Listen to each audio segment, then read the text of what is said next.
Love God, love your neighbour.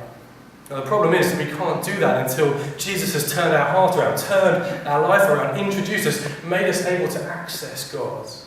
But once we do that, once we actually start to get to know Him, then we start to grow in our love for Him. We start to see what God is like. Every time we open up the Bible, we're not actually looking at a book of instructions and rules. It's a story. It's one story with one hero. It's the story of a God who did not turn his back on a world when that world turned its back on him. It's a love story of commitment and faithfulness and perseverance to the very end.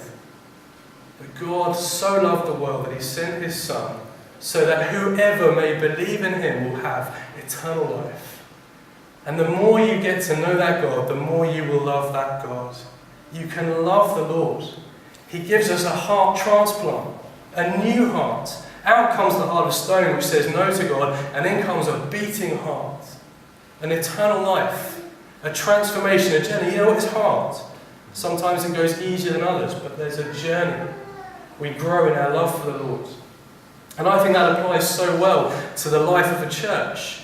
It looks different in different kinds of churches. But when we meet together, when we open our Bibles, when we listen to a sermon, when we sing the songs, whether we're in a band, whether we're in the choir, whether we're in the congregation, as we hear those wonderful truths about God and his story replayed for us over and over, as we share in the bread and the wine, that visual sermon of what Jesus has done, he's at work in our hearts.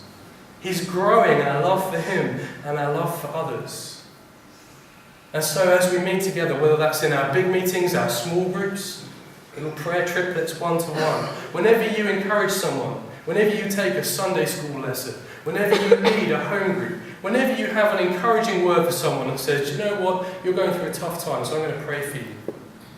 Whenever you help someone in a practical way, you're growing in your love, and you're helping them to grow in their love for the Lord and for others as well.